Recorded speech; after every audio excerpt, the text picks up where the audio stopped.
let's talk about stitch length, because I often get questions saying, how long should my stitches be? Well, look, as a beginner, or even if you're just early in your embroidery journey, I really don't want you to worry about this. There's no absolute right or wrong. But to give you a bit of a guide, when I'm stitching along a straight line, I usually aim for stitches that are about 1/5 of an inch long. So that's around 4 or 5 mils. They're all slightly different, but that gives you a bit of a gauge. So while there's no precise measurement that you need to follow, I have noticed that many beginners tend to make their stitches quite short, which really just leads to extra effort and sometimes frustration. So let me show you. I'll just complete another stitch here. Yeah, they're just really comfortably sitting on the fabric as I work my way along the line. But I'll often see beginners doing their stitches around this length, and they pull really tight.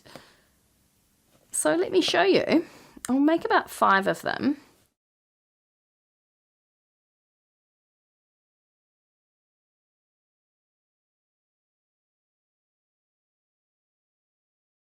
And I'm pulling them super tight as well. You might not be able to notice that as much, but you don't need to pull super tight. You just want your stitch to sit comfortably on top of the fabric. Okay, so I've done 5 of those smaller stitches. And can you see the difference?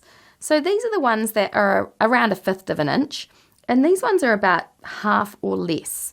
And honestly, that still looks super cool, and it does create a lot of lovely texture, but I think you can start to understand that that's quite a lot more work than this. And hey, when you're learning, let's just keep it easy. And I don't want you to go to all this extra effort and when you could just be doing your stitches a bit longer. So as a beginner, I would just pause and have a think. Am I making my stitches unnecessarily short?